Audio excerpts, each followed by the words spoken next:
Esse treinamento a gente vai falar um pouco da parte da informática, que é o Thiago, que é o nosso parceiro aqui da Dr. Redes, que vai falar, e da lei propriamente dita eu vou estar conversando um pouquinho com vocês, ok? Olá pessoal, tudo jóia? Então nós vamos brincar um pouquinho com a LGPD, a parte chata eu vou deixar para o Euler falar, que é a parte burocrática e tudo mais.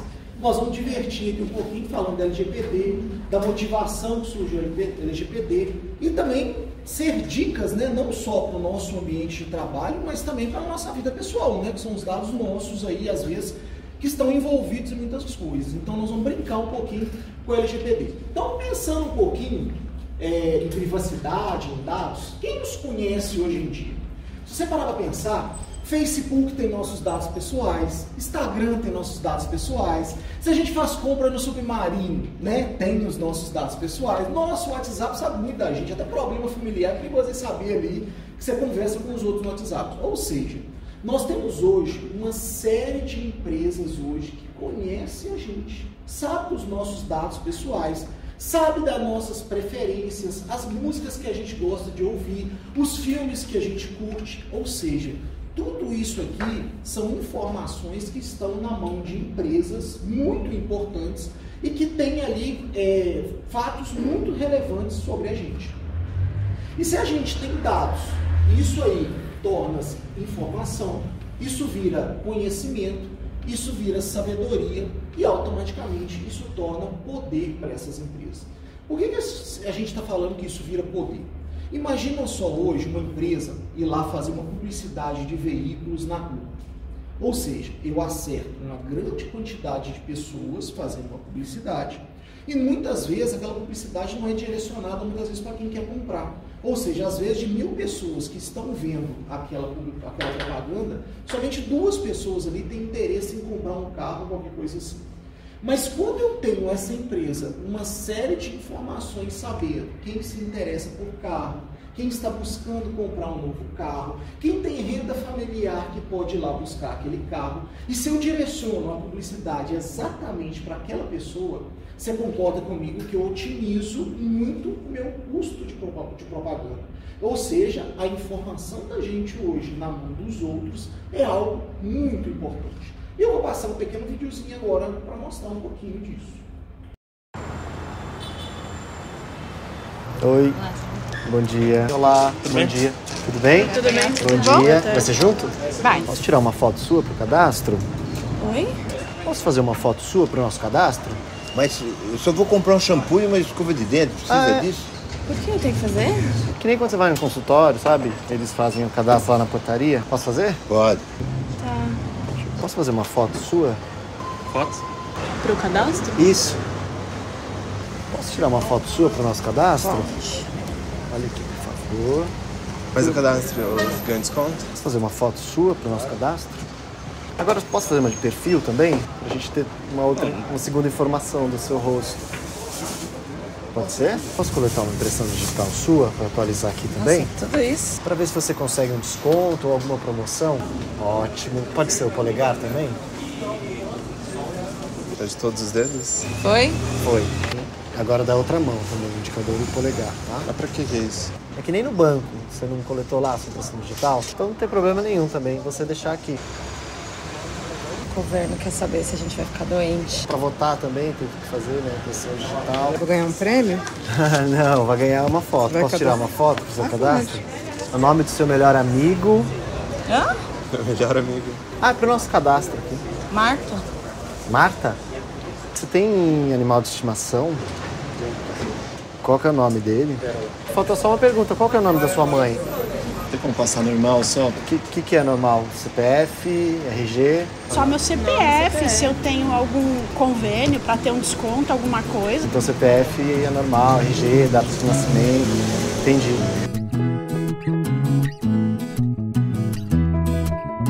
Você não achou estranho tirar a impressão digital na farmácia? Não. Não? Não. É, no banco tira, né? É. Às vezes em algum escritório, alguma coisa assim. Normalmente eu não passo de jeito nenhum. Só quando eu faço o cadastro no lugar. Aí você confia. Você não achou estranho de perguntar isso? Eu achei.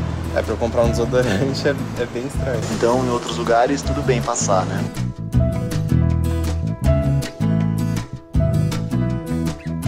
importante a gente refletir, né? Que às vezes vem umas perguntas e uns dados. E a gente nem questiona. A gente nem questiona. A gente nem sabe pra onde vai, nada, né? Na verdade, tem que tomar muito cuidado com isso. Eu parei pra pensar a hora que você falou só do cachorro. E ela passou os dela pra você? Deu a data de fácil, nascimento. amiga. Sou facinho.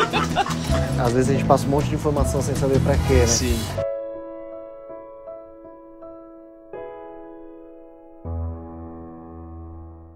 Pessoal, nós começamos nossa apresentação falando que tem empresas hoje que sabem muito sobre a gente, né? E tem também nós que hoje não nos preocupamos com isso, as pessoas perguntam informações da gente, não está cedendo, igual o exemplo da propaganda. E hoje tem informações que são dados relevantes, né, relacionados da gente, mas tem dados que são muito sensíveis, que dizem quem a gente é, nossas preferências, nossos gostos. E o que acontece? Quando se pensa em LGPD, essas empresas estavam com um poder muito grande na mão e olha o que acontece. Eric é processado por uso de reconhecimento facial sem conhecimento das pessoas. E a gente começa a pensar, olha, o Google, olha o tanto de informação que o Google tem. Né? Um anúncio de emprego falou, não há necessidade nem de se inscrever. Nós já temos todas as suas informações. Você pega aí, Netshoes deverá procurar 2 milhões de clientes afetados por vazamentos de dados. Controvérsia, mais de 50 milhões de perfis de Facebook são manipulados pela Cambridge Analytica. Quem lembra aquele caso da eleição americana lá que foi manipulada, que muitos dizem que o Donald Trump virou presidente só pela manipulação lá da Cambridge. E aí, pensando em invasão, olha só, todas as grandes empresas hoje, que eu falei lá, com informações sobre a gente, com casos de vazamento de informações. Se pensando nisso, né, o que as pessoas veem que era realmente necessário controlar, se pensou em uma lei para gerir as informações, ou seja, a LGPD veio para controlar as empresas, ou seja, que hoje pegam informações das pessoas, inclusive da gente. Por que se pensou em fazer uma lei disso? Primeiro, nunca se coletou tanta informação quanto se coleta hoje, né? A privacidade acabou. Nossos smartphones hoje têm informações nossas aí, você perde o celular hoje aí e por acaso a senha é fraca, suas informações vazaram para o mundo e não só informações como preferências suas e tudo mais. Temos os dados das empresas, o que as empresas estão fazendo com isso? Eu estou vendendo essa informação para alguém, aquele dado que você cedeu lá na drogaria lá. E aí, o que aquela empresa vai fazer com aquele dado? Se pensando nisso tudo aqui, surgiu a LGPD. Essa LGPD, ela veio do nada? Não. Já existia uma lei europeia chamada GDPR, que já buscava isso, criar para as empresas um padrão, um controle. Ou seja, a partir de agora, você coletou esse dado da pessoa, você é responsável por ele. Se tiver um vazamento de informações, você é responsável por esse vazamento de informações. Se você for passar esse dado para um terceiro, você é responsável por informar a pessoa que você está passando aquele dado para terceiro. Ou seja, se baseou numa regulamentação para se fazer uma lei. E aí pegando, olha, essa ideia de restrição de dados pessoais não é só no Brasil. Você pega no Brasil ali a cor amarela, ou seja, quanto mais escura é a cor, mais são as leis restritivas com relação à segurança da informação. Você pega ainda que os Estados Unidos, Canadá, estão muito mais avançados, até a própria Argentina, aqui, do que nós brasileiros com relação à Lei Geral de Proteção de Dados. E aí, pensando um pouquinho por que surgiu a Lei Geral de Proteção de Dados, um histórico rápido, você pega aí as leis antigas que a gente tinha com relação à Lei Geral de Proteção de Dados. Não sei quem se lembra de 2012, aquele caso com a Carolina Dickmann, né, que as fotos dela vazaram lá para a internet. Ali surgiu a primeira lei aí com relação a proteger as informações de alguém. Depois disso veio o Marco Civil da Internet em 2014. Depois disso a Lei Geral de Proteção de Dados. Ou seja, na hora que a gente fala que a gente está amarelinho aqui, a gente está engatinhando ainda com relação à Lei Geral de Proteção de Dados, mas já é um grande passo que o Brasil deu com relação a isso. E aí, como que a empresa deve se adequar com a Lei Geral de Proteção de Dados? Essa parte aqui, ó, vou deixar para o Euler, que é a parte chata da apresentação, mas eu vou ficar passeando em algumas coisas. Então, se pensando em Lei Geral de Proteção de Dados, tem 3 vertentes aqui muito importantes que têm que ser trabalhadas. Primeiro, a área de tecnologia. É a área que a gente vai implementar dentro do seu computador, padronização, antivírus, né, firewall, proxy, que muita gente fala, são todas as camadas de proteção que existem dentro da empresa para garantir a segurança da informação. Mas a gente tem outras 2 vertentes aqui, que são os processos. Dentro de um processo, eu tenho algo que pode vazar informações de alguém, porque a grande preocupação das empresas agora é o seguinte: se a FUNSESI coleta o dado de um aluno, nós somos responsáveis por esse dado, não é?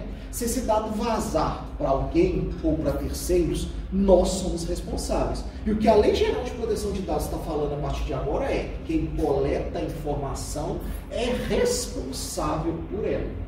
Então, o que eu estou querendo dizer com essa história toda? Nós agora somos responsáveis pela proteção de dados dos outros, dos nossos alunos, dos nossos fornecedores, de quem quer que seja, que a FUNSESI colete informação a partir de agora, dos nossos pacientes, da clínica escola e por aí vai. E para proteger essa informação, para garantir a governança desses dados, nós temos uma vertente de mão tripla. Ou seja, a tecnologia tem que fazer sua parte? Tem. Os processos com relação à segurança da informação tem que estar bem elaborados? Tem. Mas tem uma vertente muito importante desse processo. Nós, pessoas. Como que a gente se procede com relação ao ato aí de proteção dos dados? Não só nossos, quando a gente está numa navegação, mas protegendo os dados de outras pessoas quando a gente está no nosso ambiente de trabalho. Então, hoje, quando a gente pensa em governança, é um processo de mão tripla.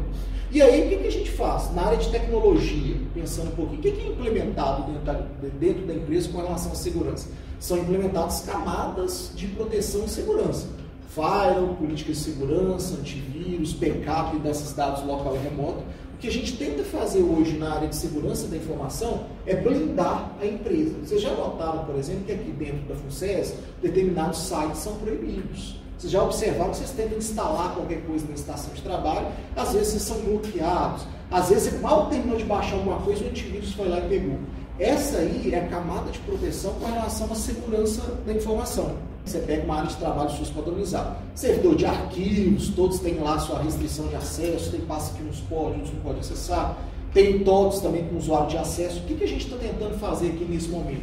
Restringir a informação a quem realmente precisa dela para trabalhar e garantir a segurança da informação. A gente tenta, de uma certa forma, blindar o ambiente, né, computacional da empresa para garantir essa questão de segurança da informação. Né? Fazemos backup em nuvem e tudo mais. Mas qual que é o ponto importante que a gente tem que tocar aqui hoje e tem que ser algo sensível para a gente, não só no nosso ambiente de trabalho, mas na nossa vida pessoal e aonde que a gente, né, exerce aí algum tipo de função com relação à tecnologia? Primeiro, as senhas que a gente utiliza para acessar não só os sistemas de gestão da FUNSESI, mas sua conta do Instagram, sua conta do Facebook, é uma conta forte?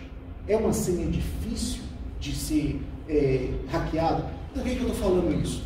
Existem alguns dados estatísticos hoje que 81% das violações de acesso ocorrem de senhas roubadas, senhas fracas. Por incrível que pareça, a senha, o nome do marido 123 é muito famoso, data de nascimento, data de casamento, data de nome de filho, são senhas muito comuns hoje. E por que eu chego a Thiago? Por que essa senha é fraca? Se ocorre um vazamento de informações pessoais seu, que tem nome do cônjuge, nome do pai, nome da mãe, nome dos filhos, CPF, data de nascimento, um hacker que pega essas informações, qual que é o primeiro teste que ele vai fazer? Baseado em... Aí você bota lá, pergunta secreta, nome do meu filho. Vai invadir ou não vai? Vai. E o cara não teve nem dificuldade para fazer isso. Ele vai só no processo de esquecimento de senha lá, e ele está com seus dados, e aí você coloca assim, data de nascimento. O cara vai invadir vocês sem ter nenhuma dificuldade. Aí vocês perguntam assim, ô Thiago, mas por que tem tanta conta de Instagram e Facebook hackeada aí? Porque em algum momento, algum dos processos de segurança, como com relação a uma senha forte, deixou de ser percebido por essa pessoa, né? Talvez colocou uma senha forte, um nome completo do marido, um nome completo da esposa. Mas isso não atende os requisitos de complexidade de senha? Sim. Mas aí o que vai acontecer? Na hora que eu tenho as informações pessoais da pessoa, é muito fácil de eu tentar aquelas informações primeiro que qualquer outra coisa. Outra coisa que acontece, muitos sistemas possuem ali o acesso de segunda camada de autenticação. Todo mundo sabe o que é segunda camada de autenticação? Para quem não sabe o que é a segunda camada de proteção, além do meu usuário e senha, para entrar no Facebook, no próprio e-mail da FUNSESM ou outras plataformas, eu posso ter a segunda camada de autenticação. O que é isso? Eu entro com o meu usuário e senha. Automaticamente é enviado um token para o meu celular, ou por WhatsApp, ou por SMS, ou por e-mail, contendo uma segunda chave de autenticação. Para que é isso? Para eu provar que é você mesmo, ou seja, para você acessar o Gmail de determinada pessoa, eu preciso, além de saber o usuário e senha dela, dar com o celular dela na mão para ela receber um SMS e cadastrar ali. Eu dificulto muito o acesso. Quem já acessou o servidor de home office da FUNSESM já viu que tem a segunda camada de autenticação. É para isso. É burocrático? É, mas é muito seguro. Pensa comigo, não adianta eu saber só o usuário e senha da Cristina. Eu tenho que estar com o e-mail dela aberto ou com o celular dela para receber um token que o sistema vai me enviar para autenticar. Se torna mais difícil a invasão? Claro. A pessoa, além de saber o usuário e senha da pessoa, ela tem que saber um token que vai ser enviado ou por WhatsApp, ou por SMS, ou por e-mail, qualquer coisa que seja. Então, é algo que eu dificulto muito o acesso. Não adianta nada eu criar uma blindagem dentro da empresa, porque, na verdade, nós fazemos isso aqui na FUNSESM, mas o Google faz com os sistemas dele, o Facebook faz com o sistema deles, o Mercado Livre faz isso. Se vocês não partirem do princípio que a senha que eu utilizo para acessar a plataforma é uma senha segura e confiável. E habilitar a segunda camada de proteção é vital para que isso aconteça. Quem tem hoje no Instagram com uma senha forte, dupla camada de autenticação, não vai ser invadido. Então eu tenho que me preocupar com isso. Segunda coisa, eu tenho senhas fortes, mas eu vou lá e prego isso no monitor. Isso aqui, gente, vocês estão vendo isso aqui, ó, é muito comum, tá? Isso aqui, inclusive, na FUNSESM eu já vi isso aqui. Senha do banco, prega lá, senha do acesso à conectividade, senha de acesso a não sei o quê. Eu não vou decorar, não. Fica tudo. O que adianta vocês colocarem uma senha forte, bacana, se vocês ponham ela visíveis para terceiros? Não adianta isso. Alguém que vai lá, bate uma fotinha, tufo, tá a senhazinha lá de tudo. Ou seja, além de preocupar com o controle de autenticação, eu tenho que preocupar onde eu estou expondo essas informações e tomar cuidado com isso. You know, we've been hearing a lot about cybersecurity lately, largely because of what happened to Sony. Companies and individuals are more concerned about the safety and privacy of their information than ever. President Obama has unveiled a number of new proposals this week to crack down on hackers, and he plans to address this in the State of the Union speech on Tuesday. And it's great that the government is working on this, but the truth of the matter is we need to do a better job of protecting ourselves. You know, the most popular password in the United States is password 123. And as long as that's the case, we're vulnerable. So today we sent a camera out on Hollywood Boulevard to help people by asking them to tell us their password. And this is how that went. We're talking about cybersecurity today and how safe people's passwords are. What is one of your online passwords currently? It is my dog's name and the year I graduated from high school. Oh, what kind of dog do you have? I have a Chihuahua Papillon. And what's its name? Jameson. Jameson. And where'd you go to school? I went to school back in Greensburg, Pennsylvania. What school? Hempfield Area Senior High School. Oh, when did you graduate? In 2009. Oh, great. It's like my cat's name and then just like a random number. Okay. Have you had this cat for a while? Yeah, she's my childhood pet. Aw. And what's her name? Her name is Jolie. Jolie. Mm-hmm. So like a password of yours would be Jolie and then a number. Yeah. Like number 1? Like my birthday. Oh, when is your birthday? June 12th. Oh, nice. And what year were you born? 95. Oh, great. Mm-hmm. So Jolie, 6, 12, 95. Yes. Got it. So you mean to give my password right now? No, I cannot do that. But we all want to know what it is so we can tell you if it's strong or not. Oh my goodness. Let me think. Okay, one is Tel Aviv. Yeah. 4, 6, 8. And then Israel. It's only 3, but it's, you know, it's for me it's strong enough. Ireland, 1, 2, 3, 4. Gemma, 1, 2, 3. Spelled G-E-M-M-A. Well, most of them are Italian. Oh, beautiful. Yeah, like so what? Like what's a good Italian password? My grandma's name. What's your grandma's name? Maria. Maria. So Maria is your password? Oh yeah, now you know my password. Oh yeah. Yeah. Well, LGPD, né? Igual ele já falou para vocês o que é, né? A Lei Geral de Proteção de Dados. Toda lei, né, Alexandre, ela é formada a partir de princípios, né? Os princípios, eles orbitam em volta da lei aqui, e eles, para a lei ser feita, ela sempre se baseia nesses princípios para que se formule a lei. Então, a LGPD não é diferente, né? Ela tem alguns princípios, que é, no caso, finalidade. Finalidade é você pegar aquele dado e falar para o titular de dado para que aquele dado está sendo coletado. Então, se eu vou numa farmácia, igual deu o detalhe aí, ele te pede CPF, nome do seu pai, sua mãe, seu cachorro, espera aí. Para que você quer saber isso? Qual que é a sua finalidade? Vou dar um exemplo para vocês. Esse final de semana, como a gente que estuda a área, a gente gosta de provocar, né? Não é ser enjoado, mas é provocar para saber como que as coisas estão andando. Eu fui numa drogaria que tem várias, em vários lugares no Brasil, uma drogaria grande, e na hora que eu fui comprar um medicamento, eles sempre me pedem o CPF. Aí, eu dei o CPF, na hora que eu fui passar no caixa, eu fiz uma provocação com a menina. Falei aqui, não usei termo técnico, né? Falei normalmente, falei, você pede o CPF, você passa esse CPF para alguém, por que é que você pede esse CPF aí na hora que a gente faz a compra do medicamento? Não sei não sei informar. Quer dizer, uma rede grande, uma drogaria grande, que coleta um dado seu, que é um CPF, e ela não sabe informar para que é e nem o que faz. Eu falei, depois vocês compartilham isso aí, passa para laboratório, essas coisas? Não sei te falar, né?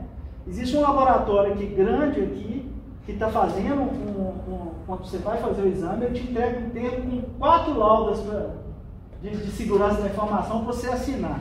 Primeiro, você está de jejum para fazer um exame. Você vai pedir para sentar lá e ler o negócio? Não vai. Aí você pergunta o que é, isso aí é só para Lei Geral de Proteção de Dados. Está perdendo tempo, por quê? O Alexandre sabe disso. Está te dando 4 laudas, você não tem tempo. E outra coisa, se você pede a cópia também, esse áudio não pode te dar. Tem algum valor jurídico você assinar ali, Alexandre? Qualquer advogado consegue derrubar, não consegue? Olha, dependendo da situação, né? Então, olha, foi apertando aqui. Necessidade, né? Você tem que coletar aquele dado que realmente é necessário. Então, se você vai fazer um cadastro aqui na FinServ de alguém, você tem que verificar se todos aqueles dados que você está pedindo, você está usando. Você não pode pedir dado que futuramente eu posso ser que eu precise do nome do pai e da mãe dele. Vou pegar. Não. Se você não precisa para hoje, então você não pegue. Pegue somente aquilo que você precisa.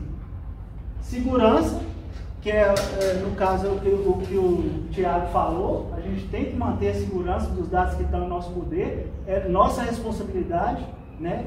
Zelar e guardar pelos dados. A prevenção, que é isso aqui que a gente está fazendo, né? É você prevenir para que as coisas não ocorram. Adequação, o dado tem que estar de acordo com aquilo, com a finalidade que você falou. Então, por exemplo, se o pessoal do marketing for lá num evento eu vou sortear uma bolsa, você deixa seu nome aqui e seu contato de telefone. Ele está falando que é para sortear uma bolsa.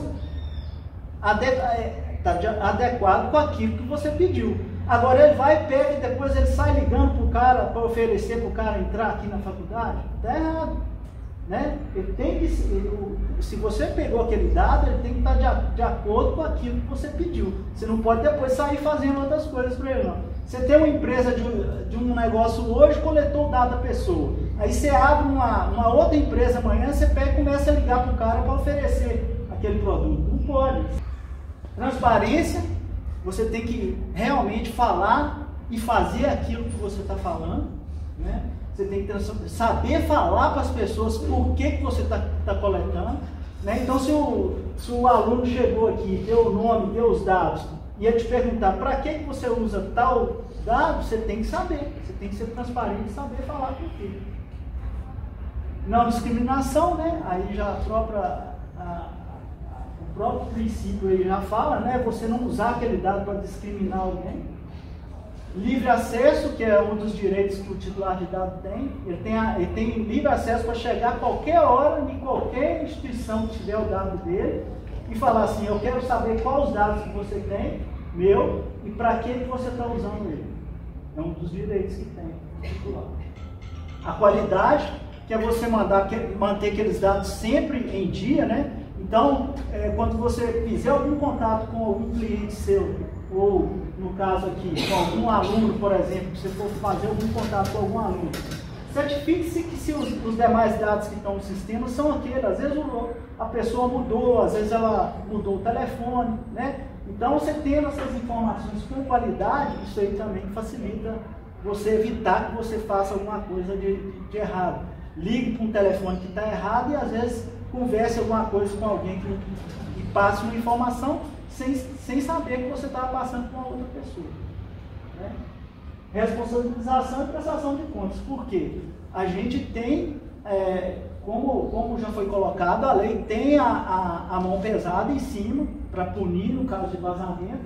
Então você tem que prestar contas para a Autoridade Nacional de Proteção de Dados, então tem que fazer tudo de acordo com que as normas estão. Eu mandei uma série de documentos para vocês, de formulários, de termos. Eu tenho feito algumas solicitações, aí alguns pô, eu já venho com esse negócio de LGPD, mas não é. É porque a implantação exige que seja feito dessa forma. Então, a gente tem que seguir a regra, né, de acordo com a regra do jogo para a gente não ser penalizado. As tecnologias, tratamento de dados, você não precisa estar fazendo alguma coisa no banco de dados com aquele dado, não. Só o ato de coletar, você já é considerado um tratamento de dados. Dados pessoais, é tudo que leva a você identificar a pessoa. Dados sensíveis, é tudo que aqueles dados que são, que além de te identificar, que são inerentes à sua pessoa, podem te prejudicar. Exemplo, eu sou da religião tal, então aquilo é um dado sensível. Se você tem algum lugar que coletou aquele dado, ele é um dado sensível e pode, se alguém souber às vezes você não quer que aquela informação caia no saber público, então é um dado sensível. O pessoal lá da clínica escola, o SAI, né? Então tem que ter muito cuidado, por isso que tem aqueles formulários agora, né? Tanto para os estudantes que estão fazendo estágio lá.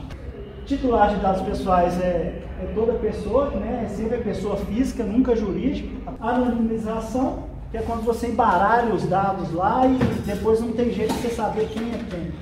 Isso aí é porque a lei fala que esses dados, que é feito esse processo, você pode ficar com ele por tempo determinado. Agora, se ele não for desse jeito, tem que ser de acordo com que a lei determina o tempo que pode ficar aquele dado. Então, cada setor vai ter que olhar dentro da sua atividade, se o RH precisa ficar com aquele documento lá 5 anos, ele vai ficar com ele 5 anos. Depois de 5 anos, ele tem que apagar aquele dado, destruir, seja ele físico ou seja ele eletrônico. Então, cada setor vai ter que avaliar se o seu arquivo, aquilo que ele está guardando lá, se é necessário ou não pelo período legal. Não sendo, tem que descartar. Porque cada vez que você faz isso, você elimina um risco, né? Os atores da LGPD. Vamos lá. Aqui nós temos a FUNSESI, né? Dentro da FUNSESI, nós temos o controlador, o encarregado e o operador. O controlador ele vai ditar as normas, vai dizer tudo que pode ou que não pode fazer com aquele dado, se você pode ou não coletar, né? O operador vai ser todas as pessoas que estão lá no computador, que têm acesso, tanto acesso só para ler, como também para tratar os dados. O encarregado de DPO, ele faz o contato com o titular do dado. Quem que é o titular de dado aqui? Somos nós, somos funcionários, os alunos, os clientes, os fornecedores, todo mundo é um titular de dados. Todos que têm o dado aqui dentro da FUNSESI, ele é um titular de dados. E o encarregado, ele vai fazer essa comunicação aqui entre o titular e a Autoridade Nacional de Proteção de Dados e junto com a empresa. O operador, igual eu falei, ele pode ser interno ou externo. No caso nosso aqui, a gente optou por ser interno, né? Mas se, por exemplo, o setor de vendas, de compras, aliás, se ele tiver que passar um banco de dados nosso para alguma empresa de fora, essa empresa passa a ser operador e a gente passa a ser controlador. Exemplo, o crachá. Eu contratei 5 pessoas e passei os dados de 5 pessoas para a empresa que faz crachá para a Funceres. Aí essa empresa passa a ser operador e eu passo a ser controlador. Aí eu tenho um termo de confidencialidade que eu vou passar para essa empresa, no qual ela assume o compromisso que ela vai guardar sigilo de todos os dados que eu passar para ela. Responsabilidades. É o que eu falei, né? O controlador, o encarregado e o operador, o que eu acabei de falar aqui. Os principais pontos da lei que a gente tem que sempre guardar. Envolve todos os setores, né? Indiferente de qual setor for. Todo mundo aqui tem acesso a dados pessoais, então todos nós somos responsáveis por zelar desses dados. Está presente em todas as etapas do processo, então desde quando a pessoa entra no site aqui e deixa os dados dela lá, informando que ela vai fazer o vestibular, até depois quando ela adentra, passa pela secretaria, depois ela vai para os professores. Então, todas as etapas do processo nosso aqui envolvem. Vale para o tratamento de dados digitais e físicos, igual eu já falei, né? O titular de dados possui direitos, e são vários, entre eles os que eu citei para vocês, de saber o porquê daquele dado coletado e de exigir também que esses dados sejam apagados. Só que a pessoa não é só chegar e falar assim, eu formei aqui amanhã, eu venho cá e falo assim, eu quero que cancela meus dados aqui da Funceres. A pessoa tem que estar ciente e assinar um termo como que, se ela precisar de qualquer coisa aqui amanhã, se ela precisar de comprovar que ela formou, qualquer coisa parecida, não vai ter como ser feito mais. Então isso aí é todo um processo, né, que é feito. Possui penalidades, essa penalidade ela vai de 2% do faturamento anual da empresa, com limite de 50 milhões, então é uma multa bem alta. E existe um outro fator, além do econômico, que é o de dispor a empresa. Ela tem que publicar na mídia local, falando que houve o vazamento e que ela foi responsável por esse vazamento. Então, assim, o prejuízo para a imagem dela é até maior do que o financeiro.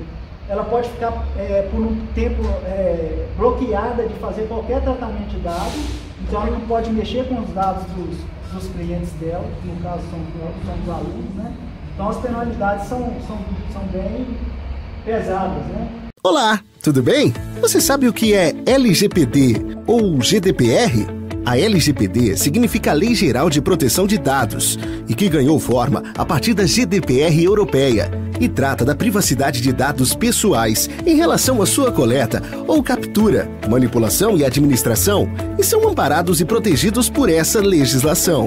Embora seja desafiador para as empresas a adequação e gestão de tudo isso, se faz necessário pelas sanções e multas que as empresas estão expostas e que podem variar de 2% de seu faturamento anual até 50 milhões de reais, além de retratação pública e a reparação dos danos às pessoas afetadas.